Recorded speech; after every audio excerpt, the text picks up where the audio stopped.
Hi guys, my name is Arya and I welcome you all to this ethical hacking tutorial. So I have a lot to cover and let's get started.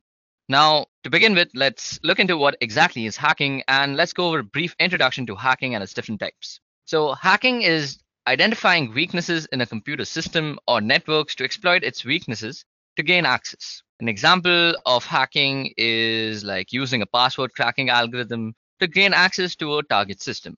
Now, computers have become mandatory to run a successful business. It is not enough to have isolated computer systems. They need to be networked to facilitate communication with all sorts of external businesses that exist out there. Now, this exposes them to the outside world and hacking as a whole. Now, hacking means using computers to commit fraudulent acts such as privacy invasion, stealing corporate and personal data, cybercrimes, and all sorts of stuff. Now, cybercrimes cost many organizations millions of dollars every year, and businesses have actually realized the need to protect themselves against such attacks because of the losses that have incurred on their neighboring companies. Now, before we go ahead, let me just familiarize you guys with some of the most commonly used terminologies in the hacking world. So, firstly, who is a hacker? Now, a hacker that you see on your screen is this black person out here. A hacker is a person who finds and exploits the weakness in computer systems and or networks to gain access. Hackers are usually skilled computer programmers with in-depth knowledge of computer security. Now, hackers are classified according to the intents of their action. Now, the first type of hackers are called white hat hackers. Now, a white hat hacker is also known as an ethical hacker. Now, this type of hacker is a hacker who gains access to systems with a view to fix the identified weakness. They may also perform sorts of penetration testing and vulnerability assessment. And the most important part to take note about an ethical hacker or a white hat hacker is that they get prior information from the company or the target that they are hacking into. So this is what actually sets them apart from a cracker or a black hat hacker. Now, a hacker who gains unauthorized access to computer systems for personal gains, that person is called a black hat hacker. The intent is usually to steal corporate data, violate privacy rights, transfer funds from bank accounts, and more such malicious stuff. Then there is also a blend of both called the gray hat hacker. So a gray hat hacker is a hacker who is in between ethical and black hat hackers. He or she breaks into a computer system without authority with a view to identify weaknesses and reveal them to the system owner in return for some bug bounty. So companies like Google, for example, actually put out a lot of bug bounties. Now, bug bounties are basically telling the public that you are free to actually find a bug in my system. And if you do so and tell me about it, I will reward you. So that is what a bug bounty is. Now, cybercrimes is the use of computers and networks to perform illegal activities such as spreading computer viruses, online bullying, and performing unauthorized electronic fund transfers. Most cybercrimes are committed through the internet, and some cybercrimes can also be carried out using mobile phones via SMS and online chatting applications. Now, there are a bunch of types of cybercrimes which I have actually discussed in my previous video called What is Cybersecurity and What is Ethical Hacking. So you all can look up that. Now, let me just get to the point of explaining what exactly ethical hacking is, unless you've already understood it. Now, ethical hacking is identifying weaknesses in computer systems and or computer networks and coming with countermeasures that protect the weakness. Now, ethical hackers have some goals that they need to meet if they're working for a company. Firstly, they need to protect the privacy of the organizations from being hacked. Secondly, they have to transparently report all the identified weakness in a computer system to the organization. Thirdly, they have to inform hardware and software vendors that are catering to the company of the identified weakness and how they can be patched. So these are the three main goals of an ethical hacker. Now, why is an ethical hacker very important for a company? Well, firstly, information is one of the most valuable assets of an organization. Keeping information secure can protect an organization's image and save an organization a lot of money. This is because hacking can lead to a loss of business for organizations that deal in finances. For example, PayPal. Now, ethical hacking puts them a step ahead of the cyber criminals who would otherwise lead to a loss of business. So basically, an ethical hacker would try to mimic a hacker and see what all vulnerabilities that he would find. For suppose PayPal. PayPal has a lot of ethical hackers working for them. So they are constantly trying to find any sort of bugs that might be in their payment gateway, which is actually letting fund being transferred without being validated. So that could be a bug. So an ethical hacker's job is to actually identify that bug and patch it up. before any cyber criminal actually finds that bug and uses it for his own malicious intents. Now, the legality of ethical hacking. Now, let me take a moment to actually talk about this topic. Now, ethical hacking is legal if the hacker abides by all the goals that he has to meet that we had just discussed. Now, the International Council of E-commerce Consultants, or the EC Council, provides a certification program that tests an individual's skill. Those who pass the examinations are awarded with certificates, and the certificates are supposed to be renewed after some time. Now, our course at Edureka, that is the ethical hacking course, is completely aligned to the CHV10. So y'all can go ahead and check that out if y'all want to become an ethical hacker, because that will certainly guide you as to how you can achieve that certification. Okay, now moving on. As an ethical hacker, you will be dealing with a bunch of security threats all the time. So it's very necessary that you know what exactly a security threat is and what kind of security threats exist. Now, computer system threat is anything that leads to loss or corruption of data or physical damage to the hardware and or the infrastructure. Knowing how to identify computer security threats is the first step in protecting computer systems. The threats could be intentional, accidental, or caused by natural disaster. Now, in this section, we are going to talk about all sorts of security threats, and we are going to talk about the types of security threats. So, what exactly is a security threat? Now, a security threat is defined as a risk that can harm or potentially harm a computer system or an organization. The cause could be a physical one, such as someone stealing a computer, or it could be a non-physical one, such as a virus attack. Now, these are the two kinds of threats that are existing out there. There is physical threats and non-physical threats. Now, there are also different kinds of physical threats. Now, let's look into the types of threats. First, it is internal threats. Secondly, it's external threats. And third is human threats. Now, let's go over them one by one.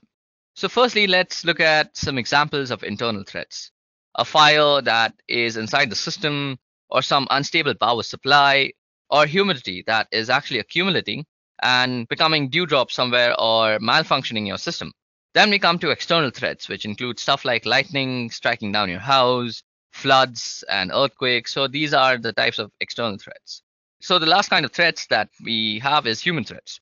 Now, human threats include theft or vandalism of the infrastructure or the hardware, disruptions or accidentals and unintentional errors that cause your computer system to malfunction. Now, let's move on to non-physical threats. Now, these are the kind of threats you, as an ethical hacker, will be dealing with much more. So, non-physical threats is completely your forte.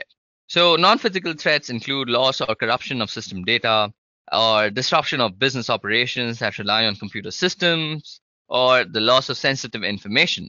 Then, non-physical threats can also include illegal monitoring of activities or computer systems, then cybersecurity breaches of all sorts, and other stuffs like viruses, trojans, worms, spyware, keyloggers, adwares. There's so many other stuff. Even denial of service attacks come under non-physical threats. So basically, you get the idea that anything which doesn't have a physical form, like a computer virus or worms or a DDoS attack, is a non-physical threat.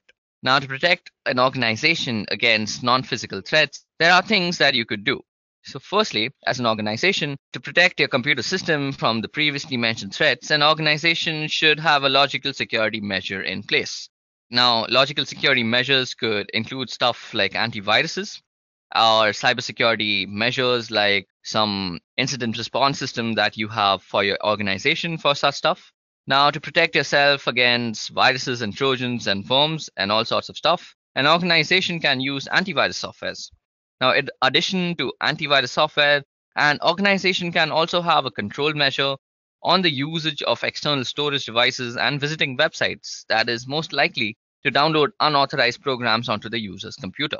Thirdly, unauthorized access to computer systems resources can be prevented by the use of authentication methods, and the authentication method can be in the form of user IDs and strong passwords, smart cards, and biometrics of sorts.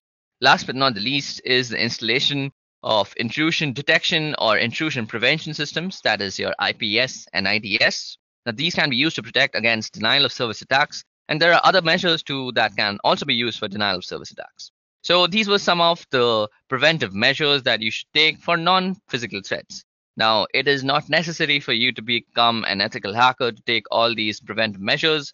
Now, you sitting at home and watching this video can do this actually very simply by just using a virtual private network whenever you're browsing the internet, or using a very good antivirus system that you've actually paid for, because nothing actually good comes free. Let's remember that. Now, I digress and let's move on. Okay, now let's talk about the skills that you would need to become an ethical hacker. So, firstly, you need to be good at programming. Now, a programming language is a language that is used to develop computer programs, and there are plenty of examples like HTML, JavaScript, Python, PHP, and you should be proficient at quite a few of these. I'll tell you why very soon. So, secondly, you should also have a very good and in-depth knowledge of operating systems, especially because you'll be working on Linux mostly if you're an ethical hacker. Now, you should know how to go about the command line that exists in Linux and all the bash commands, because you'll be extensively using them for your networking purposes. Which brings me to my third point, that you should be proficient at networking and should know the ins and out of how a packet actually gets delivered from your computer to a target system. So, three things: programming, operating systems, and networking. These are the three things that you'll be basically playing around with every day as an ethical hacker. Now, many people normally ask, what programming languages should I learn if I am trying to become an ethical hacker? Well, there is no one answer, because you'll be dealing with a bunch of services. So it would be smart of you, as a person pursuing ethical hacking, to know at least one example of all the types of languages that exist out there. For example, take HTML. So you could learn HTML for actually knowing how web pages work, which will help you because it's a cross-platform language, and it is basically good if you're actually targeting web hackers. Now, login forms and other data entry methods are used using HTML to get these form types of data. Now, you could also learn PHP, which is a great server-side language and is widely used over the internet. And knowing PHP will actually help you exploit weak PHP code. So if suppose a company has some very weak backend and you as an ethical hacker have to test out their backend, you should be proficient enough to know what the language is doing and where the discrepancies in the code exist, because you wouldn't know that if you're not proficient at PHP. Same goes for databases. Now, you should definitely know some PostgreSQL and some NoSQL along with some SQL, of course, because SQL is the most commonly used. But as an ethical hacker, you'll be working with these three types of databases. So it would be pretty helpful to know all these types of languages, like MySQL is a must. Then also knowing some bash scripting, because you'll be working on Linux, and most of the times you'll be tinkering around with tools and you'll be trying to customize them to meet your own needs. So you should learn all sorts of programming if you're trying to become an ethical hacker, because there is no single language that you'll be working on. Now, where else is programming actually used when ethical hacking? Many people ask me, after asking what programming language should I use, there, why should I learn programming when I'm doing ethical hacking? Now, let me just try and explain that. Now, firstly, hackers are the problem solvers and tool builders of the company, and learning how to program will help you implement the solutions to problems that you find in the company's security. Now, it also differentiates you from script kiddies who actually use pre-made tools to actually hack into systems. So those are the people who are just practicing hacking and they already use pre-made tools like Metasploit and MITMF frameworks to actually pull off some hacking gimmicks. Now, writing programs as a hacker will also help you automate many of the tasks which would usually take a lot of your time to complete. So time saved is money made. And thirdly, writing programs can also help you identify and exploit programming errors in applications that you will be targeting. Now, last but not the least, you don't have to reinvent the wheel all the time. There are a number of open source programs that are readily usable out there, but it is always useful that you can customize already existing applications and add your own methods to suit your needs. And that would be impossible if you had no idea of how to program. So there you go. I gave you 4 very good reasons as to why you should learn programming as an ethical hacker or person who is trying to pursue ethical hacking as a career. Now let's go over the different types of tools that ethical hackers use on a day-to-day basis. So the first tool that we are going to talk about is NetSparker. Now NetSparker is an easy-to-use web application security scanner that can automatically find SQL injections, cross-site scriptings, and other vulnerabilities in your web application and web services. and it is available as an on-premise and a software as a service solution. Now, its features include dead accurate vulnerability detection with unique proof-based scanning technology. It is also known for its minimal configuration required. The scanner automatically detects the URL, rewrites rules, custom 404 error pages.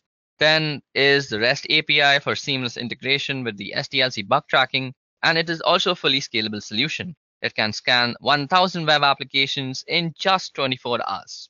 Okay, so the next tool that we're going to be talking about is Burpsuit.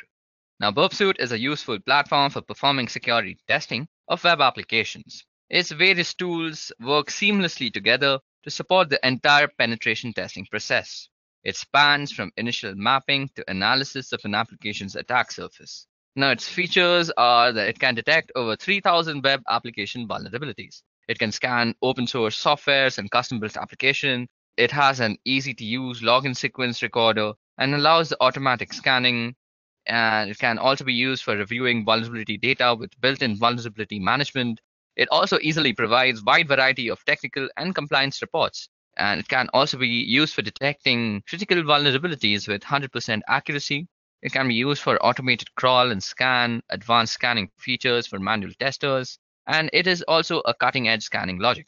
Now, the next tool that we're going to be talking about is Nmap. Now, Nmap is a reconnaissance tool. Now, reconnaissance is the first phase of ethical hacking.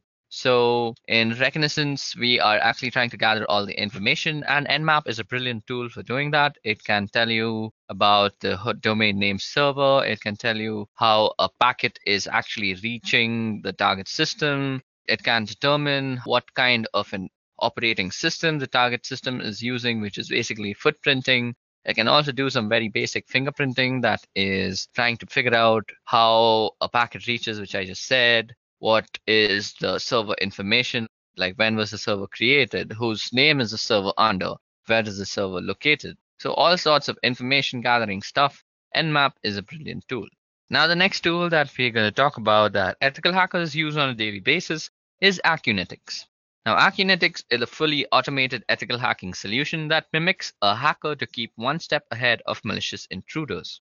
The web application security scanner accurately scans HTML5, JavaScript, and single page applications. It can audit complex, authenticated web apps and issue compliance and management reports on a wide range of web and network vulnerabilities. Its features include the following. Firstly, it can scan for all variants of SQL injection, cross-site scripting, and around 4,500 additional vulnerabilities. Also, it detects over 1,200 WordPress core themes and plugin vulnerabilities. It is fast and scalable and crawls hundreds and thousands of pages without any sort of interruption. It integrates with popular WAFs and issue trackers to aid in the SDLC process, and it is always available on premise as a cloud solution.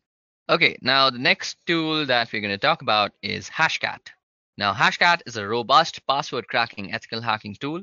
It can help users to recover lost passwords, audit password security, or just find out what data is stored in a hash. Its features include that it is open source platform, it is also cross-platform, it allows utilizing multiple devices in the same system, it can utilize mixed device types in the same system, it supports distributed cracking networks, and it also supports interactive pause and resume. It supports session and restore, and there's also a built-in benchmarking system, and it also integrates thermal watchdogs and supports automatic performance tuning. And okay, so the last tool that we're going to be talking about that ethical hackers use almost on a daily basis is called SQL Map. Now, SQL Map automates the process of detecting and exploiting SQL injection weaknesses. It is open source and cross-platform, and it supports the following databases. So it supports MySQL, Oracle, PostgreSQL, MS SQL servers, MS Access, IBM DB2, SQLite, Firebird, Sybase, and a lot of other database types. It also supports the following SQL injection types. So these are Boolean-based blinds, time-based blinds, error-based, union query, and stacked queries and out of bands. So these are some of the tools that are being used by ethical hackers on a daily basis to do their job. Okay, now moving on. Let's talk about social engineering. So, what exactly is social engineering? Now, social engineering is the art of manipulating a user or a bunch of users of a computing system into revealing confidential information that can be used to gain unauthorized access to a computer system. The term can also include activities such as exploiting human kindness, greed, and curiosity to gain access to restricted access buildings or getting the user to installing backdoor software. Knowing the tricks used by hackers to trick users into releasing vital login information, among others, is the fundamental in protecting computer systems. Now, social engineering is a very widely used process. So, as an ethical hacker, you should know what is exactly social engineering and how it is done. So, basically, social engineering is manipulating people, as I just said. And you must all know that people are very easy to manipulate in this world because, one, they contain emotions, and secondly, emotions can wave on from one form to the other. One day you're sad, the other day you're happy. And a hacker very well knows how to actually manipulate you into giving out your information based on whether you're happy or sad. So, as an ethical hacker, it is very important for him to educate his organization's people on how to not get social engineered and giving up their social credentials. So, this is why I've included the topic of social engineering. Now, let's go over the phases of social engineering. So, social engineering is divided into 5 distinct phases and they form a cycle. So, this cycle is generally used by hackers when they're performing social engineering on you. So, you as an ethical hacker should also know these 5 steps. So, first step is gathering information. Now, this is the first step, and the hacker learns as much as he can about the intended victim. The information is gathered from company websites, other publications, and sometimes by talking to the user of the target system in itself. The next part is actually planning your attack. Now, the attacker outlines how he or she is intending to attack the target victim, depending on the information that he has gathered from the first phase. Now, after the person has decided how you are going to be attacked, he is going to try and acquire all the tools to attack you. So, these include computer programs that an attacker will be using when launching the attack. So this can be something as simple as Metasploit to something as complex as a fully catered ethical hacker built penetration testing tool. Now, the fourth part is actually performing the attack. So the weaknesses that have been found through all the information gathering is attacked on with the tools that have also been gathered. Now, the information gathered during the social engineering tactics, such as pet names, birth dates of organizations, founders, and all sorts of information, is used in attacks such as password guessing. So, after the information is gained, the cycle keeps going on, and even more crucial information is passed down to the hacker. Now, social engineering techniques can take many forms. Now, these are the forms that you will normally see. So, first is the familiarity exploit. Now, users are less suspicious of people they are familiar with. That's normal human tendency. An attacker can familiarize him or herself with the users of the target system prior to the social engineering attack.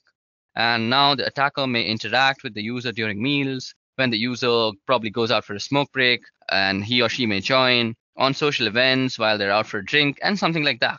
This makes the attacker familiar to the user. And let's suppose that the user works in a building that requires an access code or card to gain access. Now, the attacker may follow the user as they enter such places, and the users are most likely to hold the door open for the attacker to go in as they are familiar with them.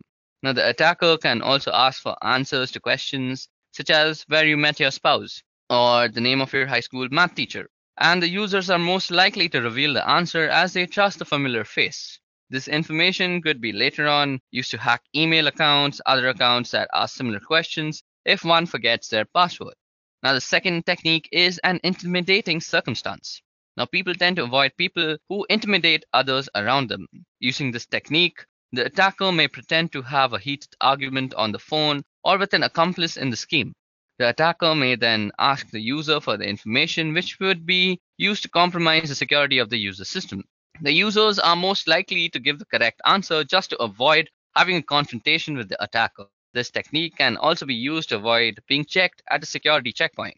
Now, the third kind is phishing. Now, this technique uses trickery and deceit to obtain private data from users. The social engineer may try to impersonate a genuine website such as Yahoo or Facebook, and then ask the unsuspecting user to confirm their account name and password. This technique could also be used to get credit card information or any other valuable personal data. Now, the next form is tailgating.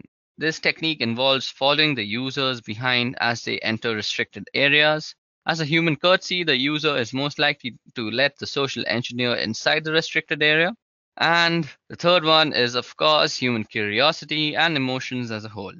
Using this technique, the social engineer may deliberately drop a virus infected flash disk in an area where the users can easily pick it up. The user will most likely plug the flash disk into the computer, and the flash disk may contain auto-running viruses, or the user may be tempted to open a file with a name such as the employer re-evaluation report, which may actually be an infected file. And above this, human greed is also a major thing in social engineering. Many people are lured in by making promises such as, I'll give you so much money if you click this link, or you can win a game and win so much money, which is just general forms of social engineering to get your credentials or cookies. Now, there are a bunch of countermeasures that you can take. Now, these are pretty obvious, but let's just discuss them because we have quite a lot of time. So to counter the familiarity exploit, the user must be trained not to substitute familiarity with security measures. Even the people that they are familiar with must prove that they have the authorization to access certain areas and information. To counter intimidating circumstances, users must be trained to identify social engineering techniques that fish for sensitive information and politely say no. Thirdly, to counter phishing techniques, most sites such as Yahoo use secure connections to encrypt data and prove that they are the ones who they claim to be. Checking the URL may help you spot fake websites and avoiding responding to emails that request you to provide personal information. Now, to counter tailgating, users must be trained not to let other users use their security clearance to gain access to restricted areas. Each user must use their own access for clearance at all times. And human emotions can be helped. As we all know, humans are stupid, and there's no helping human stupidity. But still, as a general rule of thumb, never reply to any Nigerian or any African guy that is asking you for money because you just felt too kind one simple day. Okay, so those were the types of social engineering. Now, as ethical hacker, you will be dealing with a lot of cryptography. So I've also included cryptography in this tutorial. So let's go over what exactly is cryptography. Now, information plays a vital role in running businesses, organizations, military operations, and such. Information in the wrong hands can lead to loss of business or catastrophic results. Now, to secure communication, a business can use cryptology to cipher information. Cryptology involves transferring information into non-human readable formats and vice versa. Now, let us discuss what is cryptography. So, cryptography is the study and application of techniques that hide the real meaning of information by transforming it into non-human readable formats and vice versa. So let me just try and illustrate how cryptography looks like. So suppose we have some text that says I love apples. Now, if you were to use some cryptographic algorithm that actually encrypts this text by actually shifting the letters by 2, it would look something like this. So I would turn into K, and L would turn into N, O would turn into Q, V into Y, and you would have something what we call in the computing world as ciphertext. Now, ciphertext is confusing and it is almost impossible to understand if you don't really know the key. But as an ethical hacker, your job will be mostly turning ciphertext into plain text without actually knowing the key. Now, that is exactly what is called as cryptanalysis or cryptanalysis. So cryptanalysis is the art of trying to decrypt the encrypted messages without the use of the key that was used to encrypt the messages. Cryptanalysis uses mathematical analysis and algorithms to decipher the ciphers, and the success of cryptanalysis attacks depends on the amount of time available, the computing power available, and the storage capacity available. Now, let's go over the types of cryptanalysis techniques or the techniques that are used to break into ciphertext. So, the first technique that is used for deciphering text is a brute force attack. Now, this type of attack uses algorithms that try to guess all the possible logical combination of the plain text, which are then ciphered and compared against the original cipher. Second kind is dictionary attacks. Now, this type of attack uses a word list in order to find a match of either the plain text or key. It is mostly used when trying to crack encrypted passwords. Now, the third kind is called a rainbow table attack.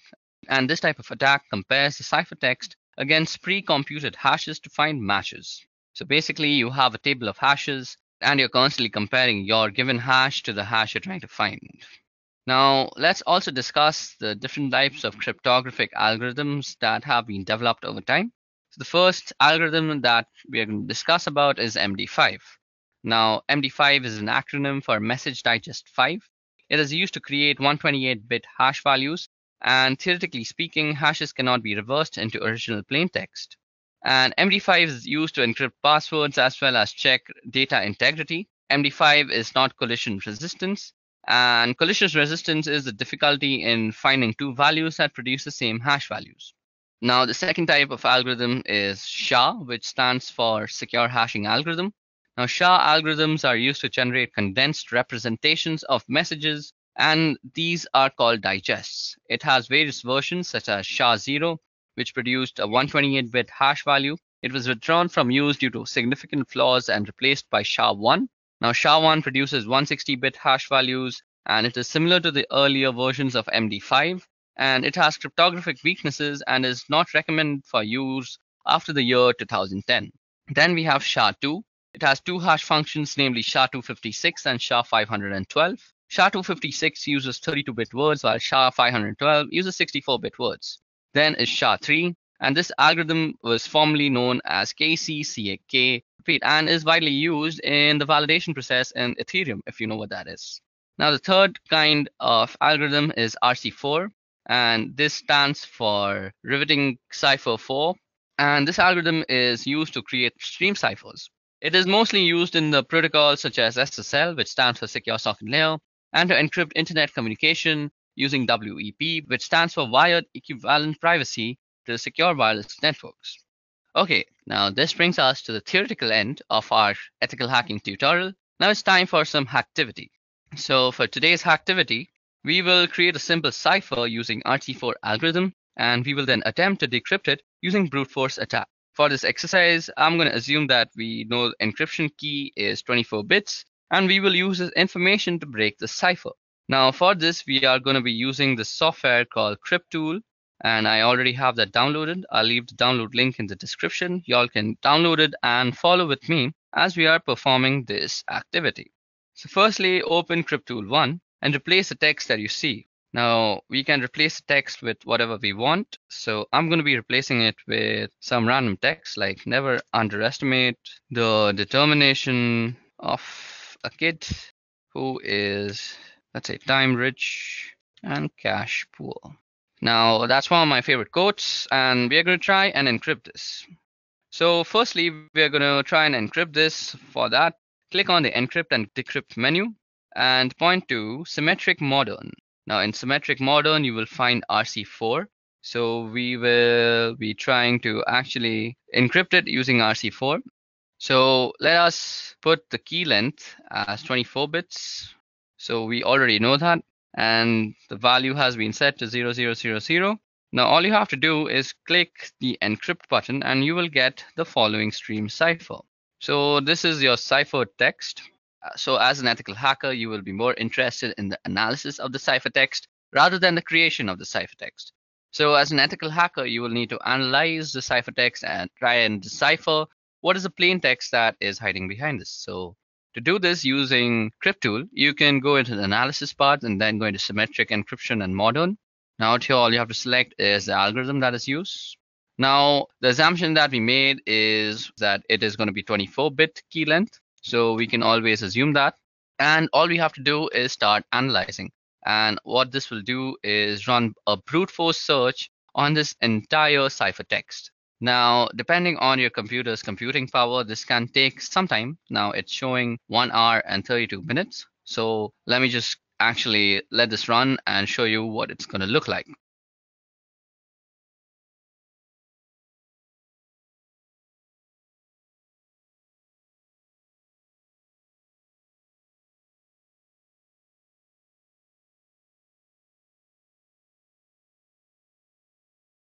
Now, as you guys can see here, our brute force attack has been completed. It took quite some time, but our results are out here. So our result is divided into these 4 columns. So first is the entropy. The second is the hex dump. That is the hex that was analyzed. Now the third part is the part that we are interested in. So this is the cipher or the deciphered text that we got from the ciphertext. And these are the keys that were used to actually decrypt them. So when the key 4, or rather C19334 was used, this is the decrypted text that we got. Now, all these makes no sense, but just to actually identify what probable plain text is to a certain ciphertext, always look for the entropy. Now, out here, this has the lowest entropy, that is 4.0001, and as we can see that it is indeed the sentence that I had typed out. Never underestimate the determination of a kid who is time rich and cash poor. So this actually shows us how RC4, that is a brilliant cryptographic algorithm that is used in SSL and WEP, can be so easily broken with a brute force analysis. And these tools are widely available for a general user like me or you to use. So this brings us to the end of the hacktivity that I spoke about. And this also brings us to the end of this ethical hacking tutorial. I hope you guys had a wonderful time learning the various factors of ethical hacking like cryptography, social engineering, the phases of ethical hacking, and all these such. Please don't forget to watch my other video, which is What is Ethical Hacking? I have actually made a beginner's video as to what ethical hacking is and how ethical hacking actually works.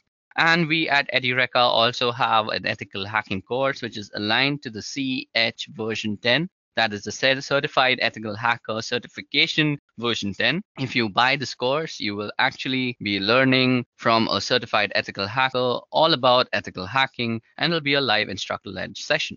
So hang on, guys. We are going to be releasing a lot of more free content regarding ethical hacking. But that's it for today. Goodbye. I hope you have enjoyed listening to this video. Please be kind enough to like it, and you can comment any of your doubts and queries, and we will reply them at the earliest. Do look out for more videos in our playlist and subscribe to Edureka channel to learn more. Happy learning!